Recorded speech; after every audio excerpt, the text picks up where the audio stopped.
রাসূলুল্লাহ সাল্লাল্লাহু আলাইহি ওয়াসাল্লাম শেষ রাতে তাহাজ্জুদ পড়ে আল্লাহর দরবারে দুইটা হাত তুলে বললেন, আল্লাহ, কাল হাসরের ময়দানে যখন কেউ কাউকে চিনবে না, স্বামী যখন তার স্ত্রীকে চিনবে না, সন্তান যখন তার পিতাকে চিনবে না, বন্ধু যখন তার বন্ধুকে চিনবে না, ছোট ভাই যখন সহোদর বড় ভাইকে চিনবে না, সেই সময় আমি যেন আমার কলিজার টুকরা খাদিজাকে ভুলে না যাই।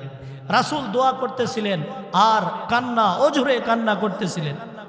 এই দিক থেকে পিছন দিক থেকে হযরতে আয়েশা রাদিয়াল্লাহু তাআলা আনহা তিনি গেছেন যে কি ব্যাপার, রাসূল এতক্ষণ যাবত কোথায়, উনি কি করতেছেন, গিয়া দেখি। গিয়া দেখলেন রাসূল নামাজ পড়তেছে, উনার পিছনে নামাজ পড়লেন। নামাজের পরে উনিও মুনাজাতে শরীক হইলেন। দেখেন রাসূল কাঁদতেছেন খাদিজাতুল কুবরার কথা স্মরণ করে।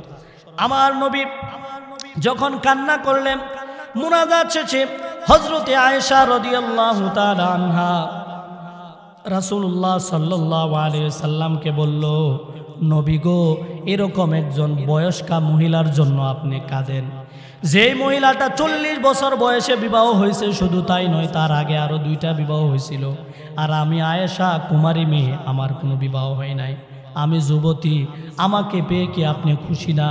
আপনার তো একটা নয়, আপনার 10টা স্ত্রী আছে। 10টা স্ত্রী থাকার পরও কেন আপনি খাদিজার জন্য কাঁদেন? আমরা কি তার সমান নয়? নবীজি সাল্লাল্লাহু আলাইহি সাল্লাম বললেন, খাদিজা তুমি কি কথা বললা?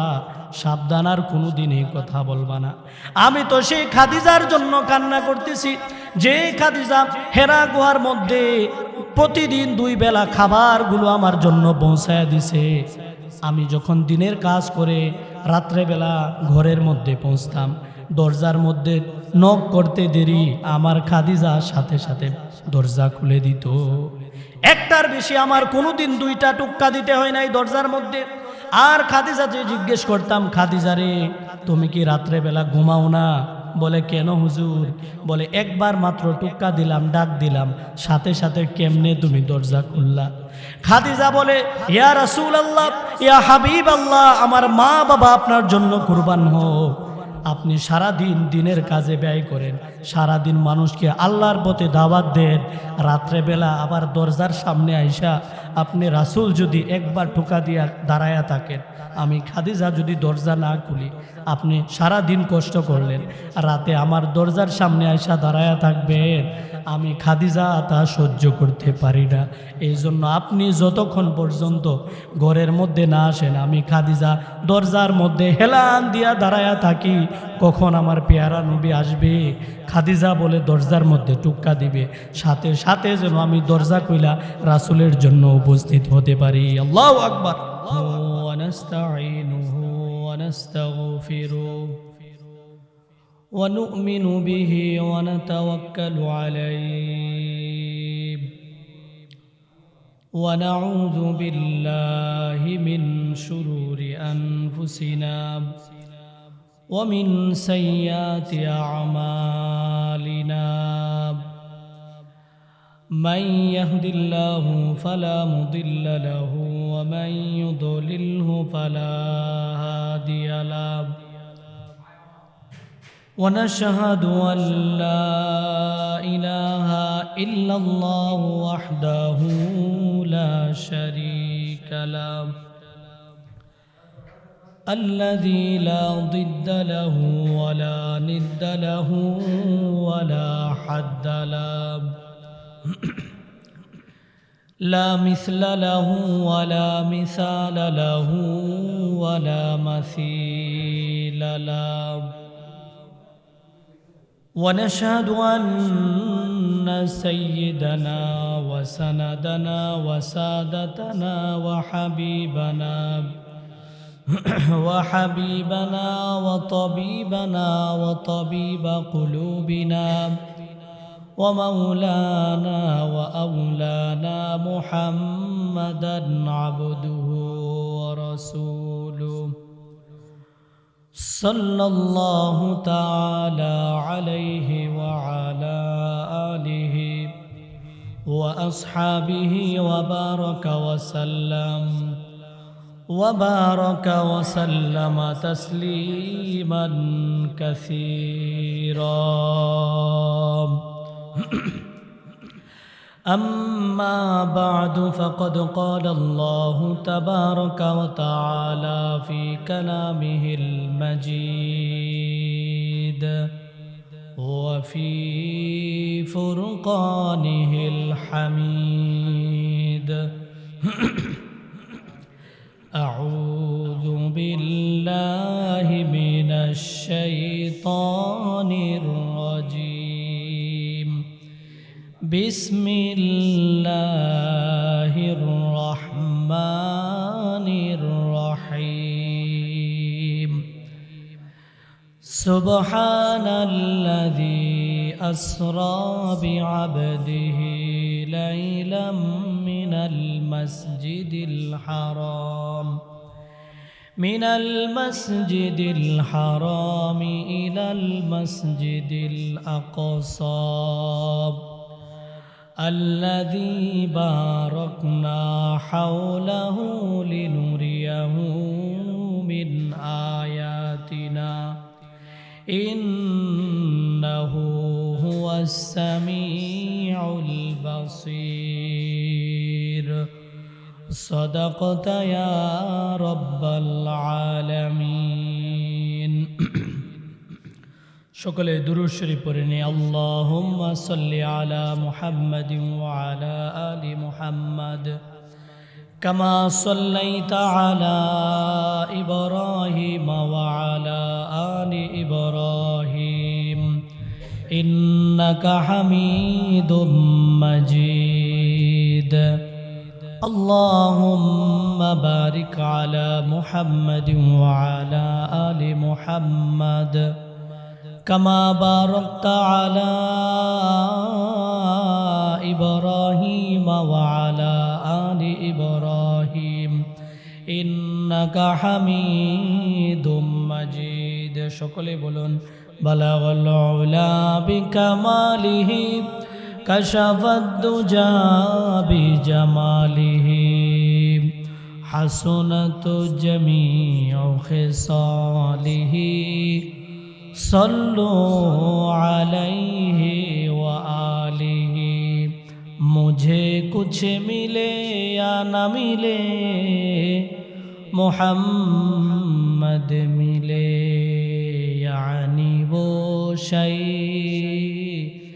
जिससे अल्लाह मिले बलगल उला बिकमालिहि कशफ الدجى بجماله حسنت جميع خصاله صلوا عليه وآله একটু মনের প্রশান্তির জন্য আল্লাহকে সন্তুষ্ট করার জন্য জিকির করে নেই লা ইলাহা ইল্লাল্লাহ জোরে লা ইলাহা ইল্লাল্লাহ لا إله إلا الله لا إله إلا الله शजर में हजर में तुई रंगबू है शजर में हजर में तुई रंगबू है जिधर देखता हो उधर तू ही لا إله إلا الله لا إله إلا الله لا إله إلا الله لا إله إلا الله لا إله إلا الله মুহাম্মাদুর রাসূলুল্লাহ বড়াইয়া উত্তরপাড়া জাবালে নূর জামে মসজিদের উদ্যোগে ও মৃত ব্যক্তিদের রুহের মাগফিরাত কামনায় বার্ষিক ওয়াজ ও দোয়ার মাহফিল আল্লাহ তাবারক ওয়া তাআলার দরবারে লাখো কোটি শুকর এবং সুজুদ যে মহান রব আমাকে আপনাকে অসংখ্য অগণিত মানুষ থেকে বাছাই করে যাচাই করে বেহেশতের বাগান আল্লাহ তাবারক ওয়া তাআলার জমিনে সবচেয়ে শ্রেষ্ঠ ঘর আল্লাহর ঘর মসজিদে আসার বসার তৌফিক দান করেছেন। এজন্য রবের দরবারে কালিমাতুশ শুকর আদায় করে বলি আলহামদুলিল্লাহ। রাসূলুল্লাহ সাল্লাল্লাহু আলাইহি ওয়াসাল্লাম হাদিসের মধ্যে বলেছেন, আহাব্বুল বিলাদি ইলাল্লাহি মাসাজিদুহা, এই পৃথিবীর মধ্যে আল্লাহর কাছে সবচেয়ে পছন্দের জায়গা যেটা, সেটার নাম হচ্ছে কি? মসজিদ। আজকে যদিও হচ্ছে বার্ষিক মাহফিল, তবে সেই মাহফিলের বারাকা আরও শত হাজার গুণ বেড়ে গেছে যখন সেই মাহফিলের আয়োজনটা করা হয়েছে পৃথিবীর শ্রেষ্ঠতম জায়গা মসজিদের মধ্যে। এই মসজিদের ব্যাপারে বলা হয়েছে, কেউ যদি শুধু এতেকাফের নিয়তে এসে বসেও থাকে, তারপরেও তার আমলনামার মধ্যে সওয়াব লিখে দেন কে? আল্লাহ। এই মাস, যে মাসে আমরা পদার্পণ করেছি, আজকে আছি, আরবিতে এই মাসের নাম হচ্ছে রজব। এই মাসের নাম কি? রজব। আল্লাহ তাবারক ওয়া তাআলার কাছে এই মাস অত্যন্ত প্রিয়। আল্লাহ তাবারক ওয়া তাআলা কুরআনের এক আয়াতের মধ্যে বলেন, ইন্না ইদ্দাতাশ শুহুরি ইনদাল্লাহি 12 শাহরা ফি কিতাবিল্লাহি ইয়াওমা খালাকাস সামাওয়াতি ওয়াল আরদ মিনহা আরবাআতুন হুরুম। রব্বে কারীম কুরআনে কারীমের মধ্যে ইরশাদ করেন, আমি পৃথিবী এবং জমিন সৃষ্টির সূচনা লগ্ন থেকে আমি বছরের সময়গুলোকে 12টা ভাগে বিভক্ত করেছি। সেই 12টা ভাগের প্রত্যেকটা ভাগকে বলা হয় এক একটা মাস। এক একটা মাস। এক বছরে কয় মাস? 12 মাস। এই 12 মাসের সূচনা সর্বপ্রথম যিনি করলেন তিনি হচ্ছেন আমাদের সৃষ্টিকর্তা রব্বুল ইজ্জত ওয়াল জালাল। তিনি হচ্ছেন আল্লাহ তাবারকা ওয়া তাআলা। আল্লাহ তাবারকা ওয়া তাআলা বলেন, এই 12টা মাসের মধ্যে সমস্ত মাস কিন্তু আবার একরকম না। যেরকম বাজার থেকে আপনি ফল কিনতে গেলে সমস্ত ফলের স্বাদ কিন্তু একরকম না। আনারসের স্বাদ একরকম, ডালিমের স্বাদ একরকম, আমের স্বাদ একরকম, জামের স্বাদ আরেক রকম, আবার কলার স্বাদ আরেক রকম। কি বলেন? সব ফলের স্বাদ একরকম না। আপনারা তরি তরকারি করেন, সমস্ত তরি তরকারির স্বাদ কি একরকম? লাউ একরকম, আবার ওই রকমভাবে পেঁপে একরকম লাগে, ওই রকমভাবে আপনার বটবটি একরকম লাগে। বলে এক এক তরকারির মধ্যে এক এক স্বাদ দিয়েছেন কে? আল্লাহ। যে আল্লাহ এক এক ফলের মধ্যে এক এক স্বাদ দিলেন, যে আল্লাহ এক এক তরকারির মধ্যে এক এক স্বাদ দিলেন, সে আল্লাহ বলে আমি 12টা মাস সৃষ্টি করেছি। তবে 12 মাসের গুরুত্ব সবটার একরকম না, এক এক মাসের গুরুত্ব এক এক রকম করেছেন কে? আল্লাহ। আল্লাহ তাবারাকা ওয়া তাআলা বলেন, মিনহা আরবাতুন হুরুম, এই 12টা মাসের মধ্যে 4টা মাসকে আমি আল্লাহ সম্মানিত করেছি। সেই 4টা মাস হচ্ছে সালাসুন মুতাওয়ালিয়া, 3টা মাস হচ্ছে লাগাতার একসাথে। এক নাম্বার হচ্ছে, আমার সাথে বলুন, এক নাম্বার হচ্ছে জিলহজ। এক নাম্বার কি? জিলহজ। 2 নাম্বার হচ্ছে জিলকদ। 2 নাম্বার কি? জিলকদ। 3 নাম্বার হচ্ছে মুহররম। এই 3টা মাস লাগাতার মুতাওয়ালিয়া, লাগালাগি। আরেকটা মাস হচ্ছে রজব। এই রজব মাস হচ্ছে 4র্থ নাম্বার যেই মাস আল্লাহর কাছে অন্যান্য সমস্ত মাসগুলোর মধ্যে সম্মানিত।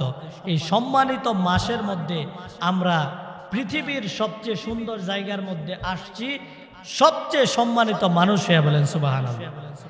আল্লাহর ঘরের মধ্যে যারা আসে, হাদিসের মধ্যে আসছে, তারা হচ্ছে আল্লাহর প্রতিবেশী। তারা হচ্ছে কি? আল্লাহর প্রতিবেশী। যারা মনে করেন আপনার সচিবালয়ের মধ্যে থাকে, এরা পাওয়ার সাধারণ মানুষ থেকে এদের একটু পার্সোনালিটি আলাদা কিনা, যারা উত্তরা সিটিতে থাকে, যারা বসুন্ধরা সিটিতে থাকে, বলে এক এক জায়গা ভেদে এক মানুষের কোয়ালিটি ভিন্ন হয়। ঠিক যারা মসজিদের মধ্যে সর্বদা অবস্থান করে, এরা হচ্ছে আল্লাহর প্রতিবেশী। বিদায় এরা কিন্তু, যদিও দেখা যায় এরা আমার গ্রামের আব্দুল আউয়াল, এরা আমার গ্রামের আব্দুল জব্বার, এরা আমার গ্রামের আব্দুল সাত্তার, তবে আল্লাহ বলে তোমার চোখে যদিও তুমি দেখো সে তোমার গ্রামের আব্দুল জব্বার, খেটে কাটা দিনমজুর, তুমি যদিও দেখো সে তোমার গ্রামের আব্দুল আউয়াল, সে কৃষক, আল্লাহ বলে তার মর্যাদা আমার কাছে অনেক বেশি, যেই মর্যাদা একজন মন্ত্রী প্রেসিডেন্টেরও নাই।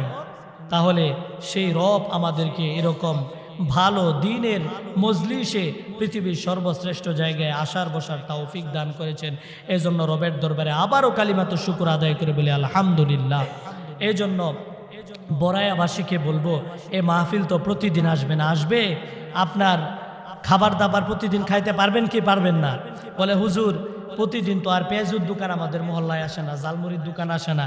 বলে জালমুড়ির দোকান এখানে না থাকলেও আওড়াখালী বাজারে পাওয়া যাবে কি যাবে না? জালমুড়ি পাইবেন, তবে আওড়াখালী বাজারে আগামীকাল যদি আমারে খুঁজেন পাইবেন? পাইবেন না। এই জন্য সময়কে কাজে লাগানো। যাক, যে কথা বলতেছিলাম, আল্লাহ তাবারাকা ওয়া তাআলা এই রজব মাসকে সম্মানিত করেছেন। এই জন্য আমার নবী হাদিসের মধ্যে আসছে, কানা রাসূলুল্লাহ সাল্লাল্লাহু আলাইহি সাল্লাম ইযা দাখালা রজব ইয়াকুলু আল্লাহুম্মা বারিক লানা ফি রজব ওয়া শাবান ওয়া বাল্লিগনা রমাদান। রাসূলুল্লাহ সাল্লাল্লাহু আলাইহি সাল্লাম যখনই রজব মাস আসতেন তখন একটা দোয়া হুজুর সব সময় পড়তেন, বেশি বেশি পড়তেন। সেই দোয়াটা হলো, সবাই আমার সাথে পড়ুন, আল্লাহুম্মা আল্লাহুম্মা বারিক লানা ফি রজবা ওয়া শাবান ওয়া বাল্লিগনা রমাদান। এর অর্থ হলো, হে রব, আপনি আমার রজব এবং শাবান মাসে আমার বরকত দান করুন, এবং এই বরকত আপনি আমার হায়াতকে বাড়ায়া দিতে দিতে আপনি রমজান পর্যন্ত নিয়ে যান। এই জন্য মানুষে বলে হায়াত পরিবর্তন হয় না, হায়াত পরিবর্তন হয়। তাকদীর দুই ধরনের, একটা হচ্ছে তাকদীরে মুবরাম, আরেকটা হচ্ছে তাকদীরে মুআল্লাক। তাকদীরে মুবরাম যেটা কোনো পরিবর্তন হয় না, সিল মারা হয়ে গেছে। আরেকটা হচ্ছে তাকদীরে মুআল্লাক, যেটা পরিবর্তন হয়। সেটা পরিবর্তন হয় কিভাবে? সেটা পরিবর্তন হয় দোয়ার মাধ্যমে, সেটা পরিবর্তন হয় নেক আমলের মাধ্যমে, সেটা পরিবর্তন হয় মা বাবার দোয়ার মাধ্যমে।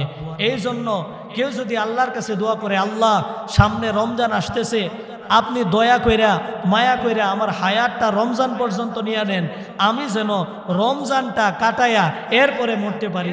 তার হায়াত যদিও তার মৃত্যু লেখা ছিল রজব মাসে, এই দোয়া করার কারণে আল্লাহ বলবে, যাও বান্দা, তোমার হায়াত আমি আরো 2 মাস বাড়াইয়া দিলাম। সুবহানাল্লাহ। এই জন্য আল্লাহ তাবারাকা ওয়া তাআলার দরবারে আরো শুকর এবং সুজুদ যে আল্লাহ এই রজব মাসে আমাদেরকে হায়াতে রেখেছেন। এবার আসুন, আমি যে আয়াতে কারিমা তেলাওয়াত করেছি, এই আয়াতের মধ্যে রজব মাসে এই পৃথিবীর মধ্যে ঘটে যাওয়া একটা বিরাট ঘটনা সম্পর্কে আল্লাহ তাবারাকা ওয়া তাআলা আলোকপাত করেছেন। একটি বিরাট ঘটনা এই মাসে সংঘটিত হয়েছে, বিদায় আল্লাহ এই মাসের মান এবং মর্যাদা বাড়িয়ে দিয়েছেন। সেই ঘটনাটার নাম হলো রাসূলের মেয়ারাজের ঘটনা। সে ঘটনার নাম কি? রাসূলের মেয়ারাজের ঘটনা। রাসূলুল্লাহ সাল্লাল্লাহু আলাইহি ওয়াসাল্লামের জীবনে যতগুলো অলৌকিক ঘটনা মুজিজা সংঘটিত হয়েছে, সেগুলোর মধ্যে একটা হলো রাসূলের মেরাজ। সেগুলোর মধ্যে একটা হলো রাসূলের মেরাজ। আমার নবী মুহাম্মদুর রাসূলুল্লাহ সাল্লাল্লাহু আলাইহি ওয়াসাল্লাম উনি যখন মানুষের কাছে এক আল্লাহর দাওয়াতগুলো পেশ করলেন, তাওহীদের দাওয়াতগুলো পেশ করলেন, এবার যেই মানুষগুলো আমার নবীকে আল আমিন উপাধি দিয়েছিল, যেই মানুষগুলো আমার নবীকে বিশ্বাসী বলে টাইটেল দিয়েছিল, যেই মানুষগুলো আমার নবীকে সবচেয়ে আমানতদার মনে করত, যেই মানুষগুলো আমার নবীকে সবচেয়ে বড় সত্যবাদী মনে করত, সেই মানুষগুলো এখন আমার নবীর শত্রুতে পরিণত হয়ে গেল। সেই মানুষগুলো এবার নবীকে বলতে লাগলো, সাহের, ও মুহাম্মদ তুমি জাদুকর। সেই মানুষগুলো যারা কিছুদিন পূর্বেও বলতো সবচেয়ে বড় বিশ্বাসী হলে তুমি মুহাম্মদ, সেই মানুষগুলো এবার বলে, মুহাম্মদ তুমি অনেক বড় জাদুকর, ও মুহাম্মদ তুমি অনেক বড় গণক, ও মুহাম্মদ আনতা বিমাজনুন, তুমি অনেক বড় পাগল, তোমার সে পাগল আমাদের মক্কার মধ্যে আর নাই। কারণ কি? তিনি তাওহীদের দাওয়াত দিয়েছেন, তাদের 33 কোটি দেবতার বিরুদ্ধে কথা বলেছেন। 360টা মূর্তি যা কাবা গৃহে স্থাপন করেছিল, সেগুলোর বিরুদ্ধে যখন কথা বলতে লাগলেন, তখন মুহাম্মদ আল আমিন উপাধি দিয়েছিল সেই মুহাম্মদকে এবার বলে, তুমি জাদুকর, তুমি পাগল, তুমি গণক।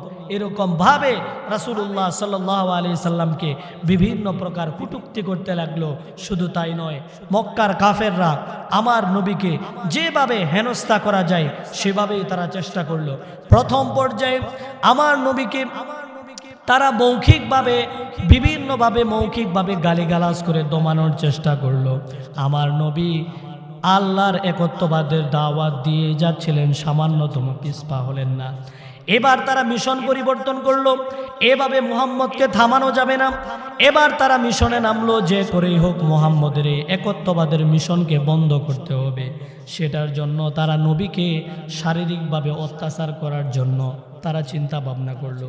এদিকে নবীর চাচা আবু তালেব, যদিও সে ছিল কাফের, আবু তালেব কাফেরদেরকে ডেকে বলল, ওরে মক্কার কাফের দল, আবু জাহেল, আবু লাহাবের দল, আমার বাতিজা, আমার কলিজার টুকরা, 42টা বছর আমার বাতিজাকে আমার সাথে আমি আগলে রেখেছি।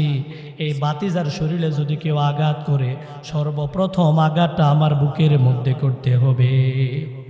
এবার মক্কার কাফেররা চিন্তা করল, এই মুহাম্মদকে যদি আমরা হত্যা করতে যাই, তাহলে মক্কার যে নেতা আবু তালেব, সে আমার বিরুদ্ধে চলে যাবে। আর আবু তালেব যদি বিরুদ্ধে চলে যায়, গোটা বনু হাশেম আমাদের বিরুদ্ধে চলে যাবে। আবু তালেব যদি বিরুদ্ধে চলে যায়, কারণ আবু তালেব তখন বয়স্ক মুরব্বী, তিনি যদি বিরুদ্ধে চলে যায়, তাহলে গোটা রাসূলের যে গোত্র বনি হাশেম, এরা সবাই বিরুদ্ধে চলে যাবে। এই জন্য তারা চিন্তা করলো, একে শারীরিকভাবে অত্যাচার করা যাবে না, তাহলে তাকে কি করা যায়। এবার তারা বলল, এদেরকে আমরা সমাজ থেকে আলাদা করে দিব, আমাদের বাসায় আমরা বলি এক গড়ে করে দিব। বলে কি বলি না? কেউ যদি সমাজের শৃঙ্খলা না মানে, তখন আমরা বলি একে আমরা এক ঘরে করে দিব, এদের সাথে আমাদের কোনো বিবাহের অনুষ্ঠানে এদেরকে দাওয়াত দিব না, কোনো মিলাদ মাহফিলে দাওয়াত দিব না, মসজিদে এদেরকে আসতে দিব না। বলে কি বলে না? বলে। অর্থাৎ সমাজ থেকে তাদেরকে বিচ্ছিন্ন করে দেয়। এবার মক্কার কাফেররা চিন্তা করলো, নবী মুহাম্মদ এবং তার অনুসারী আবু তালেব সহ যারাই তার অনুসরণ করবে, এই সবগুলাকে শিয়াবে আবু তালেবের মধ্যে এক ঘরে করে দেওয়া হবে। না বাহির থেকে কোনো খাদ্য ভিতরে ঢুকতে পারবে, না ভিতর থেকে কেউ বাহিরের লোকদের সাথে যোগাযোগ করতে পারবে। আমার নবী 3টা বছর সেখানে কারারুদ্ধ হইলেন। সাথে নবীর চাচা সাহাবীরা বলে, আমাদের খাবারগুলো এক পর্যায়ে শেষ হয়ে গেল, বাহির থেকে খাবারের কোনো ব্যবস্থা থাকলো না। যেই লোক আমাদেরকে দেখার জন্য আসতো, তাদেরকে তারা বলে দিত, সাবধান, মুহাম্মদ এবং তার পরিবারের সাথে যারা সাক্ষাৎ করতে আসবে, তাদেরকে আমরা সমাজ থেকে আলাদা করে দিব। এই জন্য বাহির থেকে কোনো মানুষ না তাদের সাথে সাক্ষাৎ করতে পারতো। নবীর সাহাবীরা বলে, এক পর্যায়ে খাবারগুলো যখন শেষ হয়ে গেল, এবার আমরা গাছের পাতা এবং গাছের শিকড়গুলো খেয়ে আমরা জীবন যাপন করতে লাগলাম। ইবনে আব্বাস বলে, আমি নবী মুহাম্মদুর রাসূলুল্লাহ সাল্লাল্লাহু আলাইহি ওয়াসাল্লামের সাথে সেই শিয়াবে বনে আবে তালেবের মধ্যে ছিলাম। আমি দেখেছি মানুষগুলো ঘাস খাইতো, মানুষগুলো গাছের শিকড় খাইতো। গাছের শিকড় আর ঘাস খাওয়ার কারণে ছাগল এবং বকরির যেরকম পায়খানা হয়, মানুষের পায়খানাগুলো এরকম শক্ত হয়ে গিয়েছিল, কারণ তাদের কোনো খাবার ছিল না, খাবার ছিল ঘাস। ঘাস এবং লতা পাতা খেয়ে তারা 3 বৎসর পর্যন্ত সেখানে বয়কট ছিলেন, কারারুদ্ধ ছিলেন। এরপর এক পর্যায়ে তারা যেই ফরমান কাবা গৃহের মধ্যে টানিয়েছিলেন, সেই ফরমান ওই পোকা খেয়ে ফেলল। বিরাট বড় ঘটনা। এক পর্যায়ে তারা সেখান থেকে মুক্তি পেলেন। মুক্তি পাওয়ার পর এবার তারা বলল, এদেরকে কারারুদ্ধ করে রাখা যাবে না, এবার এদেরকে শারীরিকভাবে অত্যাচার করতে হবে। প্রতিমধ্যে যখন নবুয়তের 10ম বছর হলো, তখন রাসূলের কলিজার টুকরা চাচা আবু তালেব ইন্তেকাল করলেন, তিনি মৃত্যুবরণ করলেন। এখন আর এই কথা বলার মতো কেউ নাই যে আমার বাতিজাকে আঘাত করতে হলে আগে আমাকে আঘাত করো, আমার বাতিজাকে তীর মারতে হলে আগে আমার বুকে তীর মারো। এই কথা বলার মতো রাসূলের আর কেউ থাকলো না। রাসূলের চাচা আবু তালেব ইন্তেকাল করলেন। শুধু তাই নয়, রাসূল আরও ভেঙে পড়লেন। তার চাচা ইন্তেকাল করলেন বেঈমান অবস্থায়। রাসূল মৃত্যু শয্যায় বললেন, চাচা গো, একটা বার আপনি বলুন লা ইলাহা ইল্লাল্লাহ মুহাম্মাদুর রাসূলুল্লাহ, আমি মুহাম্মদ আপনার জন্য আল্লাহর দরবারে সুপারিশ করব। বারবার বলার পর চাচা যখন কালিমা পড়ে না, এবার নবী বললেন, চাচা আমি বুঝতে পারছি, আপনি যদি মুহাম্মাদুর রাসূলুল্লাহ বলেন, তাহলে আমি আপনার ভাতিজা, হয়তো আপনার লজ্জা লাগবে। আপনার এটুক বলার দরকার নাই, শুধু বলেন লা ইলাহা ইল্লাল্লাহ, এটুক শুধু বলেন। আমার দায়িত্ব হচ্ছে আমি আল্লাহর দরবারে আপনার জন্য সুপারিশ করব। এবার নবী একা তাদেরকে বলে, আর তার পাশে আছে আরো 10-12 জন লিডার, সমাজপতি আবু জাহেল, আবু লাহাব, উতবা, সাইবা, এরা চতুর্দিক দিয়া ঘেরাও করে রাখছে। এক নবী কেঁদে কেঁদে বলে, আবু তালেব বলে, বাতিজা তুমি যে কি বলতে চাচ্ছ আমি জানি, তুমি সত্য ধর্ম, তোমার ধর্ম সত্য ধর্ম, এটাও আমি জানি, আমি সব কিছু বুঝি এবং জানি, কিন্তু বাতিজা আমি তোমার কালিমা পড়তে পারবো না। কালিমার তালকিন দেয়। ওই দিক দিয়ে আবু জাহেল বলে, আবু তালেব এই হাঁটুর সমান বয়স বাতিজার কথায় তুমি তোমার বাপ দাদার ধর্ম ছাড়বা? তুমি তোমার বাপ দাদার প্রাচীন ধর্ম, এত দেবদেবীর পূজা করলা, এদেরকে তুমি ত্যাগ করবা? হাঁটুর বয়সী একটা বাতিজার কারণে তোমার কি প্রেস্টিজ নাই? লজ্জা শরম তোমার নাই? এজন্য লুকলজ্জার ভয়ে আবু তালেব কালিমা পড়তে পারলেন না, বেঈমান হয়ে মারা গেলেন। আল্লাহ রাসূল হাদিসের মধ্যে বলে, সবচেয়ে কম শাস্তি আল্লাহ রাসূলের চাচা আবু তালেবকে দেওয়া হবে। শাস্তিটা হলো একটা আগুনের জুতা পরিয়ে দেওয়া হবে, আর তার মাথার মগজগুলো গলে কান দিয়ে নাক দিয়ে বের হতে থাকবে। নাউযুবিল্লাহি মিন যালিক। আমার নবী চাচার মৃত্যুর পরিবার ভারাক্রান্ত হয়ে গেলেন। নবীজি বসে থাকেন, মন মরা হয়ে গেছেন। এবার রাসূলকে বাধা প্রতিহত করার আর পৃথিবীর মধ্যে কেউ থাকলো না। এদিকে রাসূলের সহধর্মিণী হযরতে খাদিজাতুল কুবরা রাদিয়াল্লাহু তাআলা আনহা রাসূলকে সান্ত্বনা দেয়, রাসূল আপনার চাচা মারা গেছে তো কি হয়েছে, আমি তো আছি। ইসলাম গ্রহণের সময় থেকে নিয়ে আমি ধন সম্পদ দিয়ে আপনার সহযোগিতা করেছি। আমি সেই খাদিজা যেই মাইলকে মাইল পাড়ি দিয়ে সেই গারে হেরার মধ্যে আপনার জন্য খাবারের ব্যবস্থা করেছি। দৈনিক 2 বেলা আমি খাবার নিয়ে গেছি। যারা হজে গেছেন, সেই হেরা, গারে হেরা যেখানে কোরআন নাজিল হয়েছে, সেটা কত উপরে, হেঁটে গেলে বর্তমান সময় সিঁড়ি বানাইছে, সুন্দর ব্যবস্থাপনা, এরপরও 1 ঘন্টার উপরে সময় লাগে। আর তখনকার সময়ে তো এত সুন্দর ব্যবস্থাপনা ছিল না। তখন কি কষ্ট করে তাহলে আম্মাজান হজরতে খাদিজাতুল কুবরা, তিনি কি যুবতী? না, বলে তার বয়স তখন প্রায় 50 বছর বা তার উপরে হবে, কারণ 40 বছর বয়সে তার বিবাহই হয়েছে রাসূলের সাথে। 50 বছরের উপরে একজন মহিলা, উনি সেই 2 বার সেই গারে হেরার মধ্যে, পাহাড়ের মধ্যে উঠেছেন, রাসূলের খাবারের ব্যবস্থা করে দিয়েছেন। এই জন্য একবার রাসূলুল্লাহ সাল্লাল্লাহু আলাইহি ওয়াসাল্লাম শেষ রাতে তাহাজ্জুদ পড়ে আল্লাহর দরবারে 2টা হাত তুলে বললেন, আল্লাহ, কাল হাসরের ময়দানে যখন কেউ কাউকে চিনবে না, স্বামী যখন তার স্ত্রীকে চিনবে না, সন্তান যখন তার পিতাকে চিনবে না, বন্ধু যখন তার বন্ধুকে চিনবে না, ছোট ভাই যখন সহোদর বড় ভাইকে চিনবে না, সেই সময় আমি যেন আমার কলিজার টুকরা খাদিজাকে ভুলে না যাই। রাসূল দোয়া করতেছিলেন আর কান্না, অঝরে কান্না করতেছিলেন। এই দিক থেকে পিছন দিক থেকে হযরতে আয়েশা রাদিয়াল্লাহু তাআলা আনহা তিনি গেছেন যে কি ব্যাপার, রাসূল এতক্ষণ যাবত কোথায়, উনি কি করতেছেন, গিয়া দেখি। গিয়া দেখলেন রাসূল নামাজ পড়তেছে, উনার পিছনে নামাজ পড়লেন। নামাজের পরে উনিও মুনাজাতে শরীক হইলেন। দেখেন রাসূল কাঁদতেছেন খাদিজাতুল কুবরার কথা স্মরণ করে। আমার নবী যখন কান্না করলেন, মুনাজাত শেষে হযরতে আয়েশা রাদিয়াল্লাহু তাআলা আনহা রাসূলুল্লাহ সাল্লাল্লাহু আলাইহি সাল্লামকে বলল, নবী গো, এরকম একজন বয়স্কা মহিলার জন্য আপনি কাঁদেন, যেই মহিলাটা 40 বছর বয়সে বিবাহ হয়েছে, শুধু তাই নয়, তার আগে আরো 2টা বিবাহ হয়েছিল।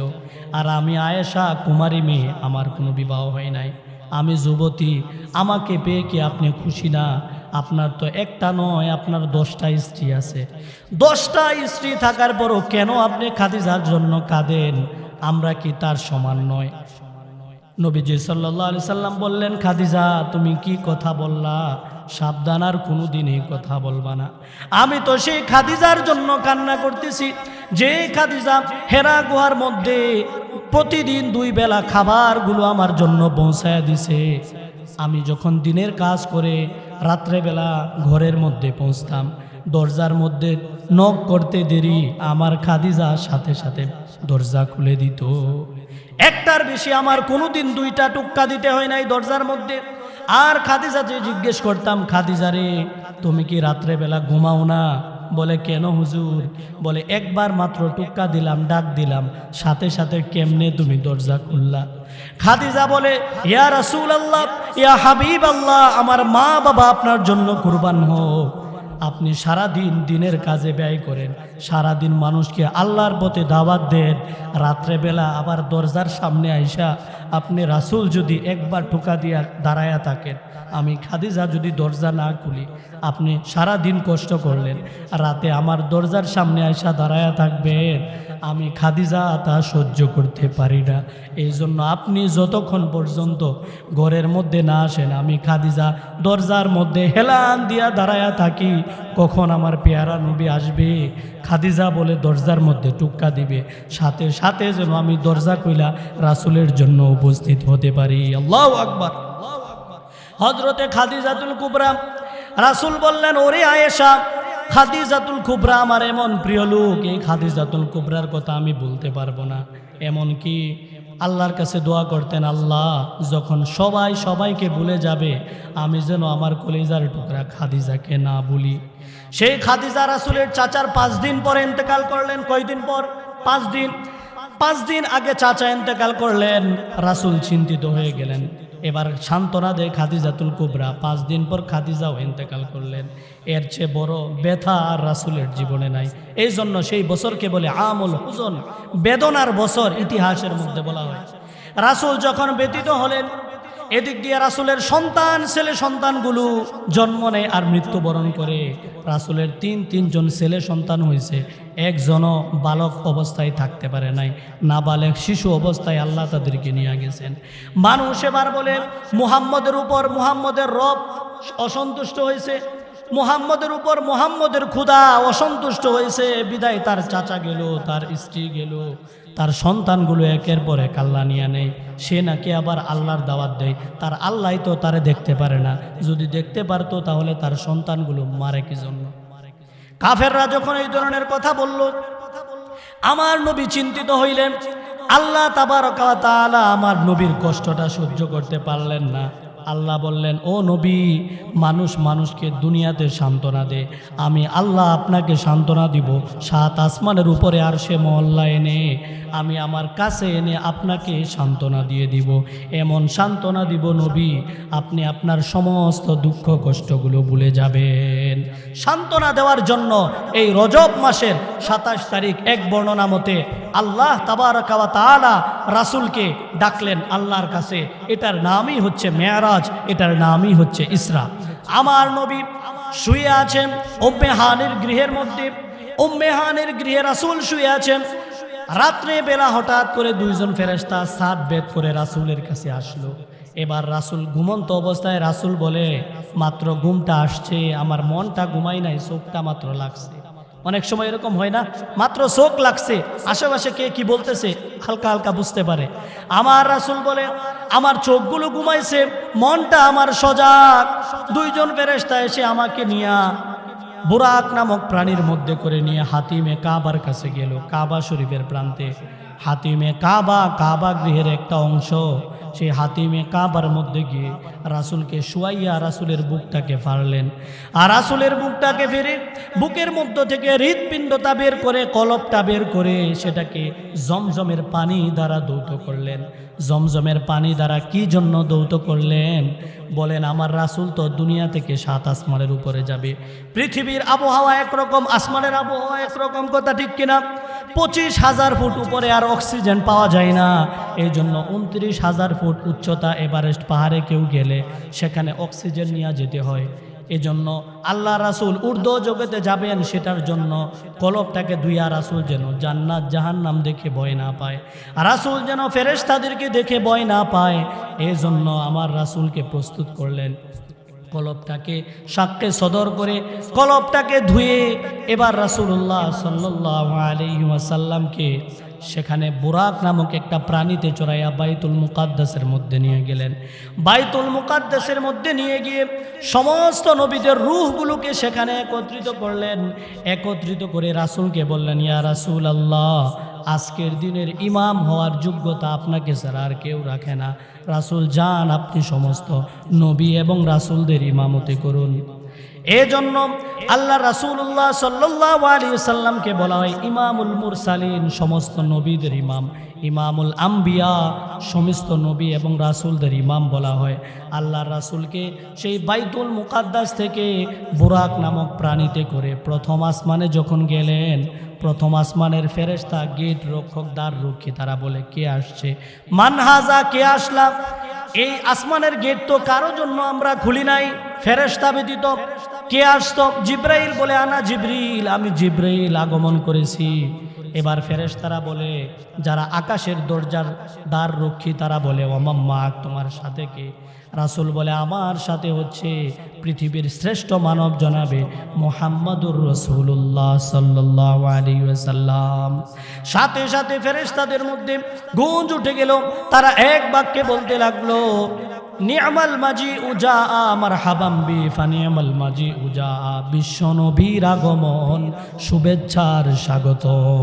আমার নবী এবার প্রথম আসমানে গিয়ে সাক্ষাৎ হলো হযরতে আদম আলাইহিস সালাতু ওয়াস সালামের সাথে। দেখে আদম আলাইহিস সালাম একজন বয়স্ক মানুষের আকৃতি। জিজ্ঞেস করলেন রাসূল ও জিব্রাইল, এই বয়স্ক লোকটাকে? তিনি একবার ডান দিকে তাকায়, তিনি হাসেন, আমার বাম দিকে তাকান, তিনি কাঁদেন। বলে এই অবস্থা কি জন্য? ফেরেশতারা বলল ইয়া রাসূলুল্লাহ, তিনি হচ্ছেন আপনার পিতা হযরতে আদম আলাইহিস সালাতু ওয়াস সালাম। তিনি যখন ডান দিকে তাকান তখন কিয়ামত পর্যন্ত যত নেককার জান্নাতবাসী বান্দা আসবে তাদের ছবিগুলো তাকে দেখানো হয়। এই ছবিগুলো দেখা তিনি আনন্দিত হয়, তিনি হাসে। আবার যখন বাম দিকে তাকান কিয়ামত পর্যন্ত যত জাহান্নামী আসবে তাদের ছবিগুলো দেখে এই জন্য তিনি কান্না করে। রাসূল এবার সালাম করলেন তার পিতাকে। ফেরেশতারা বলে ইয়া রাসূলুল্লাহ, আপনি তো হলেন আখিরি নবী, বিশ্ব নবী, আপনি তাকে কেন সালাম করবেন? উল্টা আদম আলাইহিস সালাম আমাকে আপনাকে সালাম করবে। রাসূল বলে ওরে ফেরেশতারা, আমি বিশ্ব নবী হতে পারি, সর্বশ্রেষ্ঠ নবী হতে পারি, আমারও তো একজন বাপ আছে, আছে নাকি নাই? তিনি আমার পিতা, আমি তার সন্তান, এই কারণে আমার তাকে সম্মান করতে হবে। রাসূলুল্লাহ সাল্লাল্লাহু আলাইহি ওয়াসাল্লাম তাকে সম্মান করলেন, সালাম দিলেন। এরপর দ্বিতীয় আসমানে গেলেন, সেখানে গিয়ে ঈসা এবং ইয়াহইয়ার সাথে সাক্ষাৎ হলো। তৃতীয় আসমানে গিয়ে হযরতে ইউসুফ আলাইহিস সালামের সাথে সাক্ষাৎ হলো। চতুর্থ আসমানে গিয়ে হযরতে ইদ্রিস আলাইহিস সালাতু ওয়াস সালামের সাথে সাক্ষাৎ হলো। পঞ্চম আসমানে হযরতে হারুনের সাথে সাক্ষাৎ হলো। ষষ্ঠ আসমানে হযরতে মূসা আলাইহিস সালাতু ওয়াস সালামের সাথে সাক্ষাৎ হলো। সপ্তম আসমানে সাইয়্যিদুনা ইব্রাহিম আলাইহিস সালাতু ওয়াস সালামের সাথে সাক্ষাৎ হলো। সেখানে গিয়ে দেখলেন হযরতে ইব্রাহিম একটা মসজিদে, যেটাকে বাইতুল মামুর বলা হয়, ৭০,০০০ ফেরেশতা সেখানে তাওয়াফ করে। প্রত্যেক দিন ওই ৭০,০০০ ফেরেশতা তাওয়াফ করে। কিয়ামত পর্যন্ত এই ৭০,০০০ ফেরেশতার সিরিয়াল আর একদিনও আসবে না। তাহলে কি পরিমাণ ফেরেশতা হতে পারে? হযরতে ইব্রাহিম আলাইহিস সালামের সাথে দেখা করে এবার তিনি একটা জায়গায় গেলেন, সেটার নাম হচ্ছে সিদরাতুল মুনতাহা। সেখানে গিয়ে এবার জিব্রাইল বলল ইয়া রাসূলুল্লাহ, আমি আর সামনে যাইতে পারবো না, এটাই আমার লাস্ট বর্ডার। এর চেয়ে সামনে যদি আমি অগ্রসর হই তাহলে আমার নূরের পাখাগুলো জ্বলে পুড়ে সারগার হয়ে যাবে। আমার নবী একা একা গায়বী নিদর্শনের মাধ্যমে তিনি চলতে লাগলেন। এক পর্যায়ে এমন জায়গায় গেলেন সেখানে কেউ নাই, কাউকে দেখা যায় না। আমার নবীকে এবার আল্লাহ ডাক দেয়া বলে ও নবী, ভয় পায়েন না, আপনি যে জায়গার মধ্যে আছেন সেই জায়গাটা হচ্ছে আমার আরশে আজিম। বলেন সুবহানাল্লাহ। আমার নবী এবার আল্লাহ বললেন ও নবী, দুনিয়া থেকে আসছেন আমার বন্ধু, কি হাদিয়া নিয়ে আসছেন? আমার নবী এবার চিন্তায় পড়ে গেলেন, আল্লাহকে আবার কিভাবে আমি হাদিয়া দিব? আমার নবী, আল্লাহ তার মনের মধ্যে ইলহাম জারি করে দিলেন। আমার নবী আল্লাহর কাছে হাদিয়া পেশ করলো। সবাই বলুন আত্তাহিয়াতু লিল্লাহি ওয়াস সালাওয়াতু ওয়াত তাইয়্যিবাত। রাসূল বললেন ও আল্লাহ, আমার মৌখিক ইবাদত, আমার শারীরিক ইবাদত, আমার মালি ইবাদত সব কিছু আপনার জন্য নিয়ে আসছি। সুবহানাল্লাহ। এবার আল্লাহ এই হাদিয়ার উত্তর দিলেন, আসসালামু আলাইকা আইয়ুহান নাবিয়্যু ওয়া রাহমাতুল্লাহি ওয়া বারাকাতুহু। ও নবী, আপনার উপর সালাম এবং আল্লাহর রহমত এবং বরকত বর্ষিত হোক। আমার নবী সালাম এবং বরকতটা নিজের জন্য নিলেন না, না, বরং সমস্ত উম্মতকে শামিল কইরা একত্রিত কইরা সবার উপরে সালাম এই বরকতটা নিলেন, বললেন আসসালামু আলাইনা ওয়া আলা ইবাদিল্লাহিস সলিহিন। এই দৃশ্যগুলো দেখে এবার সমস্ত ফেরেশতারা অবাক হয়ে বলল আশহাদু আল্লা ইলাহা ইল্লাল্লাহু ওয়া আশহাদু আন্না মুহাম্মাদান আবদুহু ওয়া রাসূলুহু। আমার রাসূল যখন চলে আসবেন 3টা হাদিয়া আমার নবীকে দিলেন, যেহেতু সময় কম শর্ট করে দিচ্ছি। 3টা হাদিয়া আমার নবীকে দিলেন। 1 নাম্বার হাদিয়া হলো আল্লাহর কোনো বান্দা নবীকে বলে, ও নবী, তোমার উম্মত যতক্ষণ পর্যন্ত শিরিক আর কুফর না করবে, সে যত গুনাহ করুক তওবা করতে দেরি, আমি আল্লাহ তার গুনাহগুলো মাফ করে দিব। 1 নাম্বার হাদিয়া। 2 নাম্বার হাদিয়া সূরাতুল বাকারার শেষ 3টা আয়াত আমার নবীকে দিলেন। 3 নাম্বার হাদিয়া বললেন, ও নবী, আপনাকে 50 ওয়াক্ত নামাজ দিলাম। নবী এবার 50 ওয়াক্ত নামাজ পায়া খুশি হয়েছে, কারণ আসসালাতু মিরাজুল মুমিনিন, নামাজ হচ্ছে মুমিনের মেরাজ। আমার নবী ভাবলেন আমি একবার মেরাজ করেছি আর আমার উম্মত দৈনিক 50 বার মেরাজ করবে, খুশি। এভাবে তিনি যখন 6ষ্ঠ আসমানে আসলেন তখন হজরতে মূসা বললেন আপনার উম্মত এটা পারবে না, ইন্না উম্মাতাকা লা তুতিকু, আপনার উম্মত পারবে না, যান কমায়া আনেন। ইতিহাস জানেন, নবীজি যাইতে যাইতে তিনি 9 বার গেলেন, 9 বারে 45 ওয়াক্ত কমায়া শেষে 5 ওয়াক্ত আনলেন। আর আল্লাহ বললেন হাদিহি খামসা ওয়াহিয়া খামসুন, এই 5 ওয়াক্ত নামাজ যদি কেউ জামাতের সাথে ইহতিমামের সাথে পড়ে, আমি আল্লাহ তাকে 50 ওয়াক্ত নামাজের সওয়াব লিখে দিব, বলেন সুবহানাল্লাহ। এজন্য যে কথাগুলো বললাম, এর মেরাজের সবচেয়ে বড় শিক্ষা হচ্ছে নামাজ। মেরাজের সবচেয়ে বড় শিক্ষা কি? নামাজ। মান আকামাস সালাহ ফাকাদ আকামাদ্দিন ওয়া মান হাদামাহা ফাকাদ হাদামাদ্দিন। যে নামাজকে ধ্বংস করে সে গোটা দিনকে ধ্বংস করে, আর যে নামাজকে ঠিক রাখে সে গোটা দিনকে ঠিক রাখে। এই জন্য আমার এই আলোচনা থেকে এত কিছু মনে রাখার দরকার নাই, একটা জিনিস শুধু আমল করেন, সেটা হচ্ছে 5 ওয়াক্ত নামাজ জামাতের সাথে ইহতিমামের সাথে আপনারা যারা আছেন পড়বেন তো ইনশাআল্লাহ। আল্লাহ তাআলা আমাদের সকলকে কবুল করুন। ওয়া আখিরি দাওয়ানা আনিল হামদুলিল্লাহি রাব্বিল আলামিন। আসসালামু আলাইকুম ওয়া রাহমাতুল্লাহি ওয়া বারাকাতুহু।